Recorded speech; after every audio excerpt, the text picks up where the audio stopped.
So now we will move on to the select board races. Actually, I don't see Daniel Carroll here at all today. He did say he would be here, but I don't see him here. So we'll first start with Alison Nicole, who's an incumbent. Hi. Hi, everybody. Thank you so much to the Democratic Town Committee for organizing this long-form forum. It's been great to listen to all of the candidates and learn so much more about them without those 60-second time limits that were imposed on us at the League's forum. I understand that as an unenrolled voter, I am ineligible for an endorsement from the committee, but I still appreciate the opportunity to talk with you and have folks able to view this recording later to learn a little bit more about me as well as the other candidates. I also want to express my thanks to everyone running, because I think I forgot to do that last night. It's really exciting to see so many candidates and so many contested races, democracy in action. So I guess I will start by sharing a little bit about myself, because I typically don't do that, and folks can watch select board meetings and learn about how I think and ask questions and make decisions. So I grew up mostly in the Midwest. I had a few short years in Cody, Wyoming, but I'm from Missouri, and I wanted to go to school as far away from Missouri as I possibly could. So I looked at schools on the West Coast and the East Coast, and I came to Boston to go to Boston University, and I studied biology. I thought I wanted to be a marine biologist. I ended up with a work-study job at the New England Aquarium, but because my schedule didn't allow me to be there for a full day, they wouldn't accept me in the fisheries department, working behind the scenes, taking care of animals. So I ended up in the education department, and through that work and also my schooling, I realized I don't really have the patience for science, because you're in a lab and doing experiments, and you don't get results for a couple of years, and then you have to figure out what they mean. But when I was in the museum and the aquarium, I worked at the Children's Museum, the Museum of Science as well, it was instant gratification, because you're talking to people and they're learning things because you're there facilitating that learning, and it was really exciting for me. So most of my life I have been an educator. So in addition to working in museums and aquariums, I worked at the Miriam School here in Acton as a classroom assistant. I homeschooled my two children. I was a children's yoga instructor. So I've always been a teacher. And again, it was because it was just really exciting, instant gratification. So I'm not sure how I ended up in government, because as I mentioned last night, it's really slow going sometimes.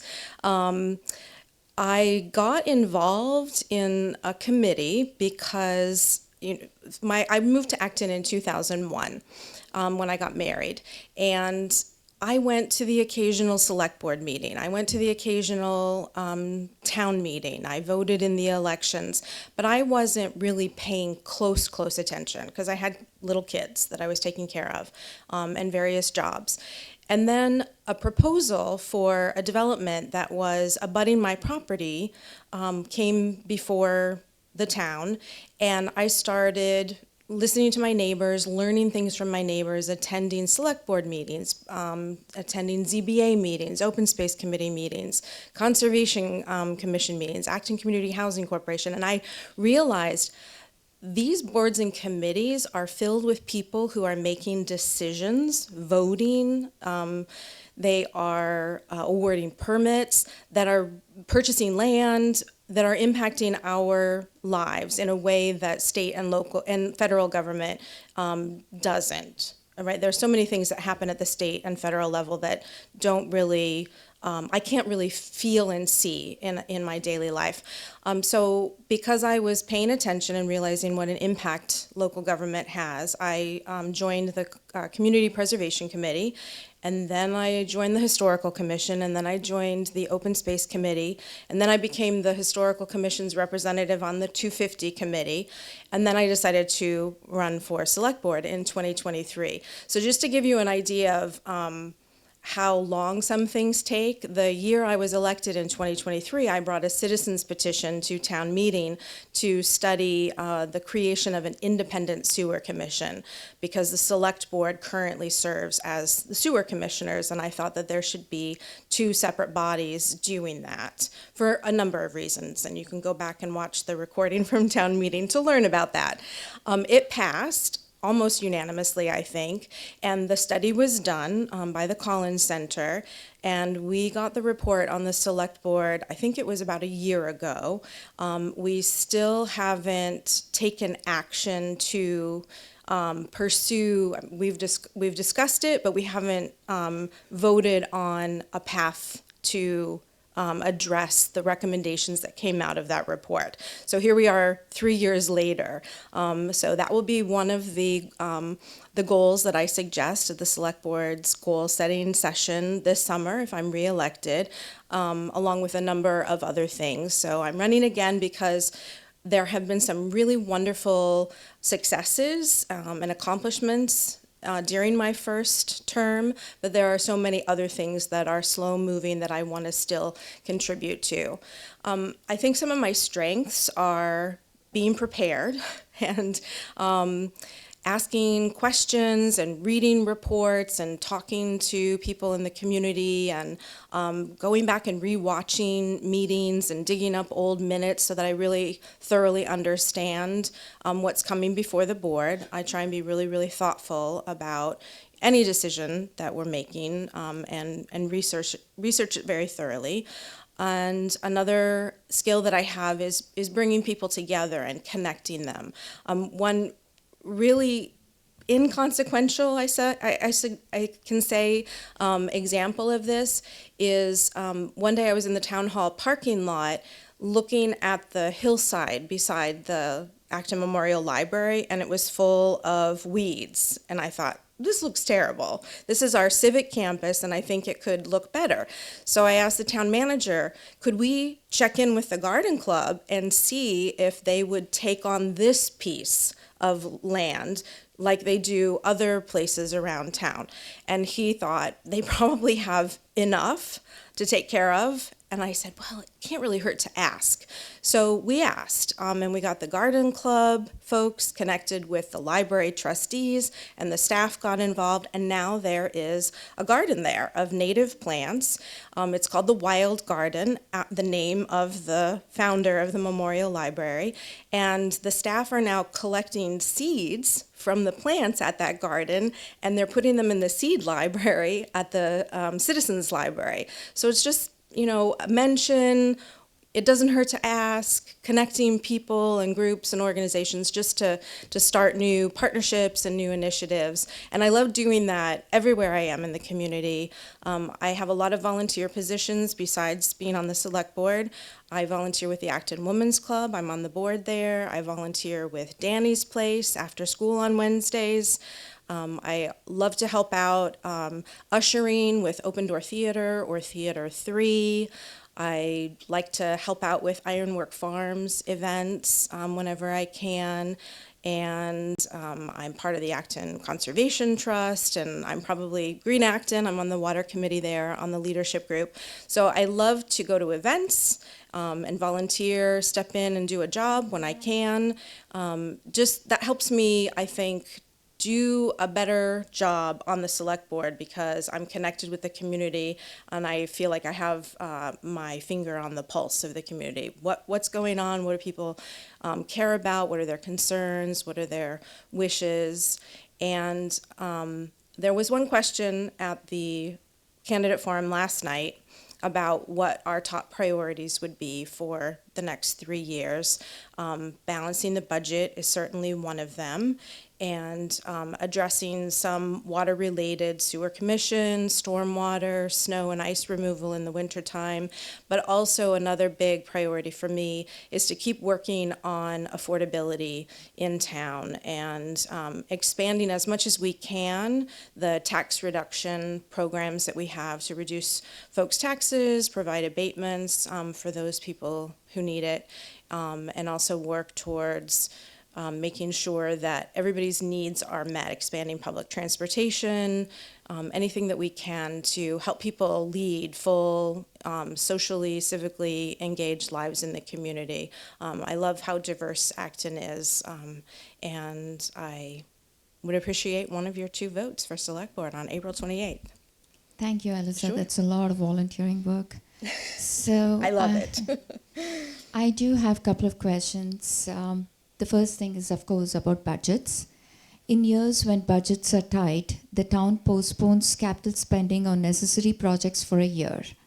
In order to support operating budgets longer term, would you prefer cutting some town services or having an occasional override to fund capital necessities? Thank you very much for that question. I just saw Bob go, phew, that's a tough one. We did actually do this this year through the budgeting process. So for the past few years, we've spent about $1.5 million on capital projects, and that's under $1 million this year. Most of the budget deficit reduction to get a balanced budget to bring to town meeting was brought by the school reorganization. We started the budget process with a $4.5 million deficit. So getting that down to 0 is a huge accomplishment for the town and the school district. A lot of ideas came from the finance committee. I really appreciate having their input because the town staff actually stop and say, that's a great idea, and then they pursue it.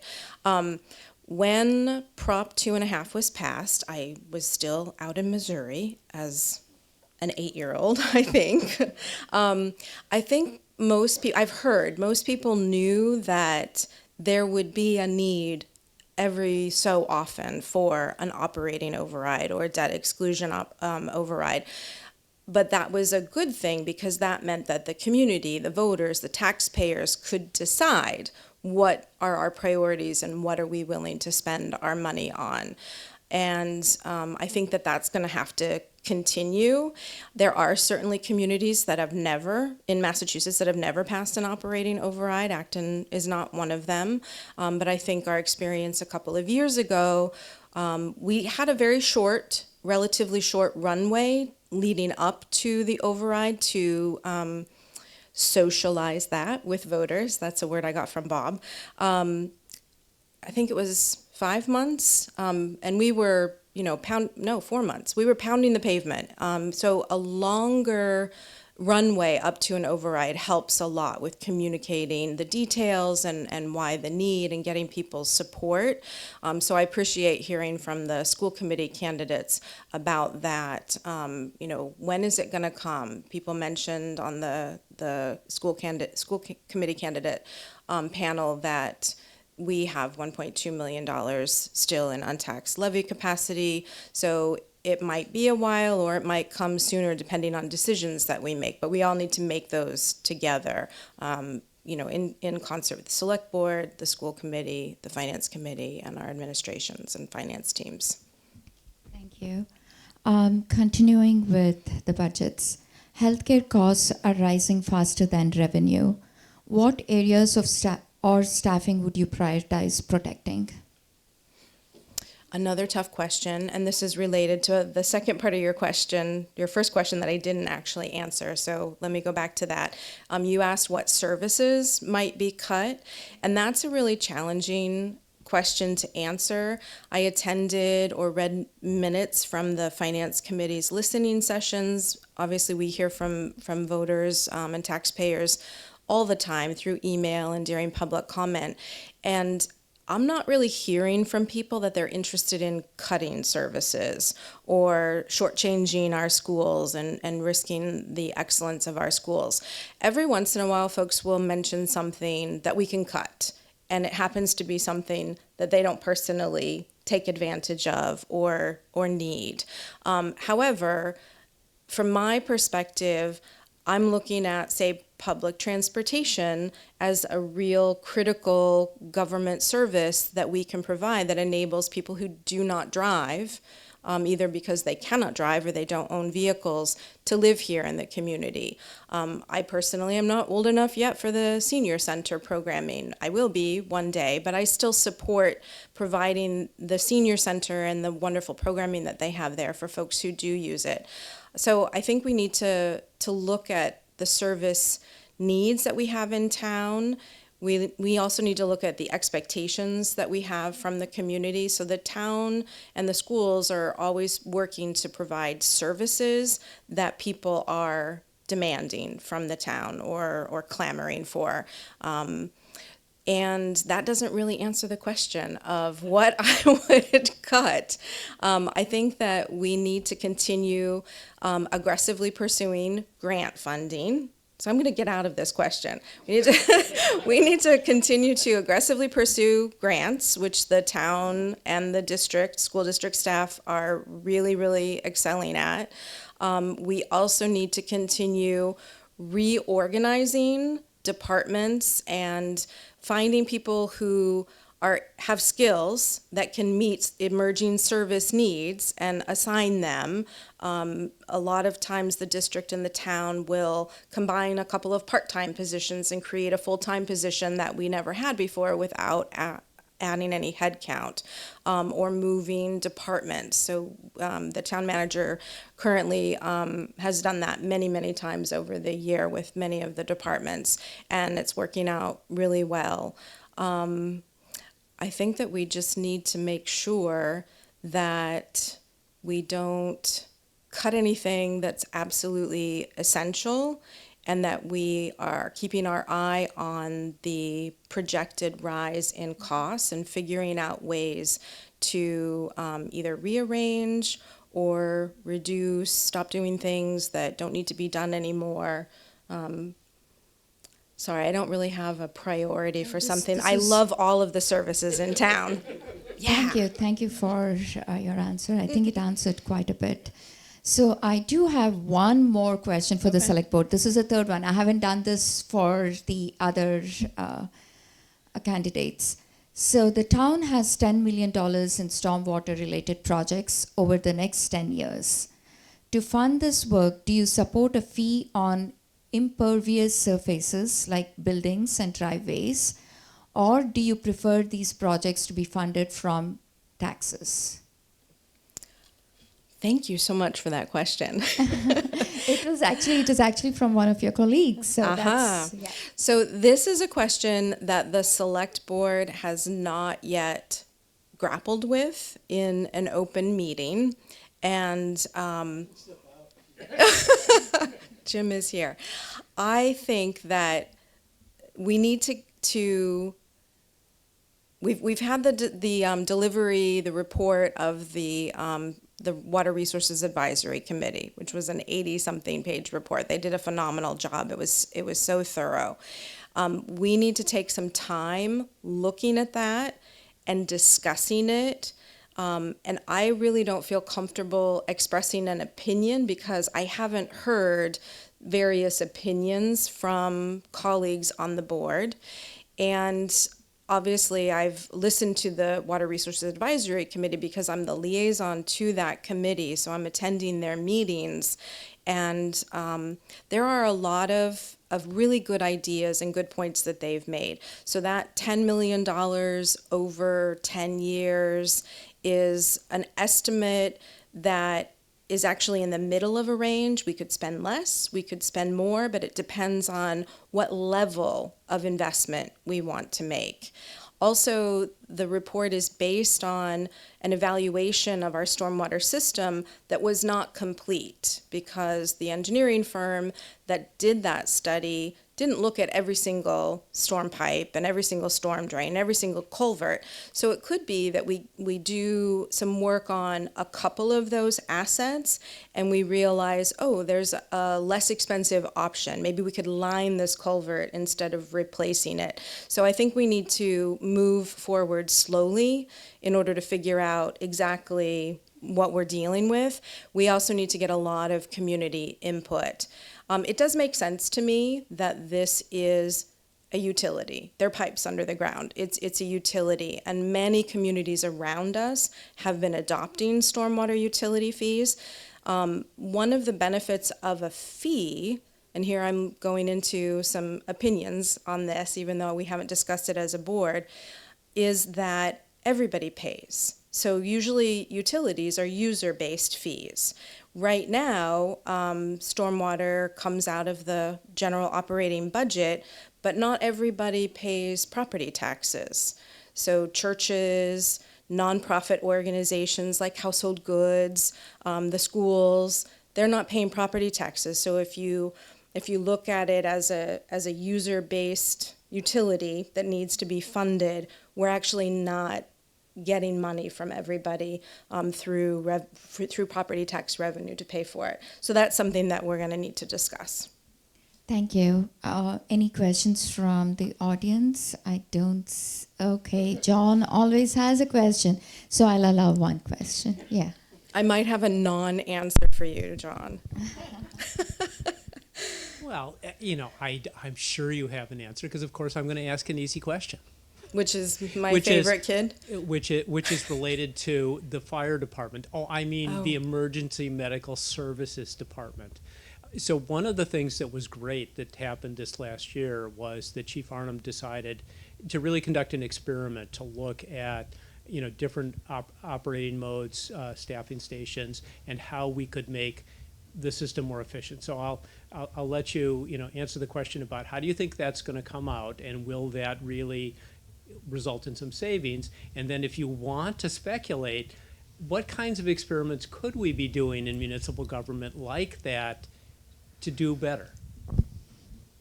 That was 2 questions, John. So I'm not sure that there will be very much savings if we change the way our fire department, our stations are deployed. There might be a little bit of savings from 1 or 2 buildings not being open, right? Our look at the Conant School, that was not saving us very much money in utilities and ground maintenance and insurance. I think it was $80,000. So when you have a $118 million budget, that's nothing. And I think it's going to be similar with the fire stations. If we close 1 or 2 and we're not operating, there's not going to be savings there. And that was not the point of the deployment study. It was really to see what is the best way that we can operate the department so that morale is high, so that people have the proper training and mentoring that's required to have a highly functioning fire department, and also to be efficient, right? People think, oh, it's great to have fire stations spread out all over town because they're closer to everybody in town. And if you only have 2 or 3, they're going to be farther away. But with distributing the staff in more places, you actually have not enough staff showing up at the fire or in the medical emergency at the same time. So we need to think about efficiency. I'm not sure what's going to happen. We haven't had the final report from the Collins Center yet, whether they'll recommend 2 or 3 stations. I don't think it's going to be 4. And in terms of other things that the town could do, other things that the town could study to find savings. I think we'll teach that as a thought problem, and we'll talk about that later. I think I'm going to have to get back to you on that, yes. Because we are looking at so many things right now. There's a lot of things that are being looked at. So I'm having trouble coming up on the spot with something different to look at. Yeah, thank you, Alyssa. Sure. Thanks a lot for being here with us and for... This is getting to be a little late, so we'll wrap it up soon. So we do have our next candidate for Select Board, Pam Norse. Pressure to speak very quickly. No. She still gets her 5 minutes. Or no questions, right? So thank you, everyone, and thank you so much for holding this forum and having this opportunity. I wanted to talk a little bit about my background. Now, making a difference is something that has always mattered deeply to me. Back when I was in college, I worked as a canvasser, going door to door to raise money for consumer advocacy. It was very, very hard work, and honestly, sometimes it was pretty scary. And anyone who has done door-to-door canvassing knows how tough it can be. There's the weather, the long hours on your feet, the constant rejection. You knock on doors not knowing who's going to answer or if anyone's going to answer. But for me, it was worthwhile doing, because it was worthwhile knowing that I could help someone who perhaps needed heat next winter, someone who wanted a better life for their family. And that experience really tested me. I learned how to talk to people I didn't know. I learned how to listen, really listen, and how to explain something that really matters. And I learned how to care about the people behind the doors, even those who chose not to open them. And almost every night there was at least one conversation that made it all worthwhile, at least one person that would get excited how they too could make a difference. And again, it comes back to making a difference, something that's always mattered to me. I grew up with a brother who had intellectual disabilities. He started school at a time when schools weren't required to teach children with disabilities. There was no one advocating for kids like my brother, no one standing up and saying, here's how we can make your life a little better. Here's how we can support your family. And it was thinking about my brother that gave me the courage to do that canvassing and later to become a community organizer. And that really laid the groundwork for my career. Over the years, I've had leadership roles in many organizations, women's groups, child welfare organizations, disability advocacy groups, all working towards a better life for the people that they served. And as my career evolved, so did the scope of the work. I helped change policies and laws to protect reproductive rights and improve women's health. I helped elect women to office. I worked to strengthen policies that support families raising children with disabilities. And along the way, I've met thousands of people who simply wanted a fair chance to build a good life for themselves and their families. And I still have that drive today to make a difference, and that is why I'm running for Select Board. Acton's a wonderful, welcoming town. Our excellent schools, our libraries, our senior center, our recreational opportunities, our highly engaged residents really make Acton a very special community. But maintaining all those things that make Acton so wonderful can be increasingly challenging. Much of our population is aging, Exhibit A, and we need to make sure that the community can support our residents as they age. At the same time, we need to welcome new families and make sure that Acton's schools remain excellent. Our town budgets are tight, and our residents are feeling the financial pinch. We have town infrastructure needs that are costly, and we need to ensure that Acton is welcoming to people of diverse backgrounds. And I'm ready to really work to address those challenges. I bring experience in listening deeply, building coalitions, finding common ground, managing complex organizations, and fostering trust. And I bring a deep commitment to tackling the issues that matter to Acton: affordability, strong community institutions, and thoughtful growth to balance open space, housing needs, new and existing businesses, and the many, many other priorities of our town. So I'm running for Select Board because I want to help ensure that Acton remains a community where everyone can thrive. So thank you very much. Thank you, Pam. So again, the same questions that we asked Alyssa. In years when budgets are tight, the town postpones capital spending on necessary projects for a year. In order to support operating budgets longer term, would you prefer cutting some town services or having an occasional override to fund capital necessities? I think it's really hard to answer in that as an either-or question, because I think part of what we have to be doing is doing very thoughtful planning. I think the work right now that's happening with the Acton Leadership Group to really be looking out in terms of budgeting and, to be looking kind of into the future so that we can do that planning that leads to longer-term stability is incredibly important. That bringing in all the necessary voices to the conversation is critical, and budgets need to start with, the priorities and the goals of the town. And a budget is really a reflection of that. And what needs to be happening is making sure that we are taking every step possible to make sure that the budget is reflecting that, and then looking at what are the steps that are necessary, and then being able to do very, very thoughtful planning to get us there. Thank you. The second question, healthcare costs are rising faster than revenue.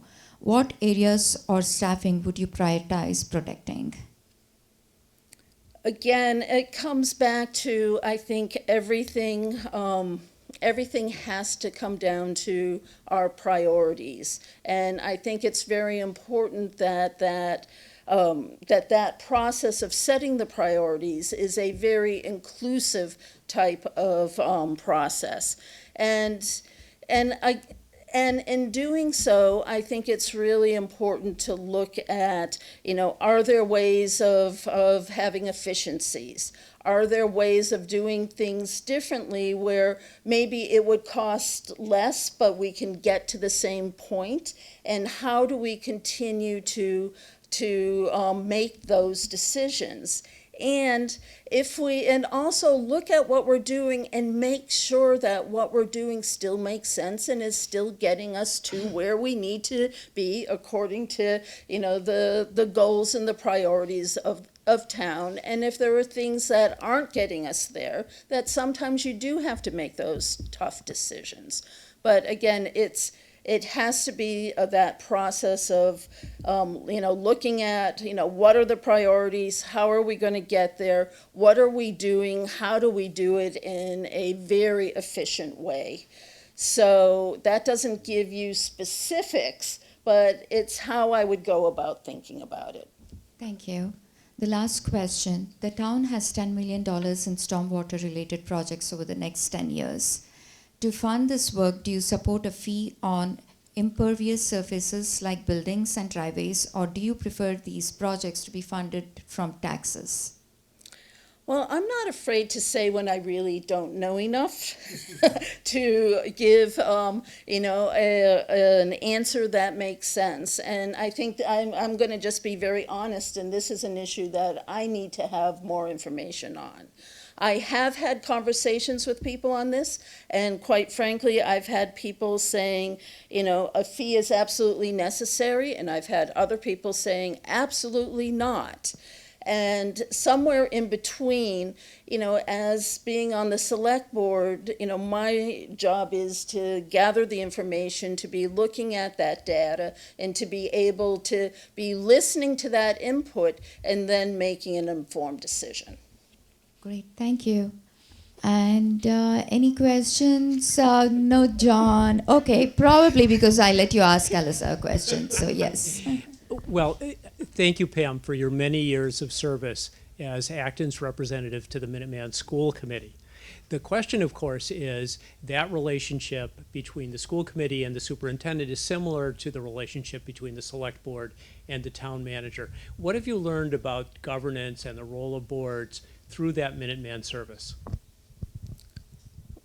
I've learned how important it is to have a very thoughtful, engaged board that's not afraid to make difficult decisions. That with my experience on the Minuteman School Committee, I think one of the things that we as a school committee always keep in mind is what our priority is. And our priority really is I mean, we have several priorities, but it starts with the students at Minuteman and making sure that we're offering, the best vocational education we can possibly offer. Our priorities are also to our towns. We are a 9-member district, and every town has different interests and priorities and thoughts, but it is incumbent on the school committee to be able to adequately represent our towns, as a body, particularly during budget issues, and to make sure that there is accountability, for our budget, in our role as representing our towns. We have a very close working relationship with our superintendent. We work hard to develop trust. I think trust is important. But it's also very important for the school committee to be able to step up, ask the hard questions, be able to, really push issues when necessary, in a way that gets us to our shared goal. Thank you, Pam, and thanks for being here with us today. Thank you for your time.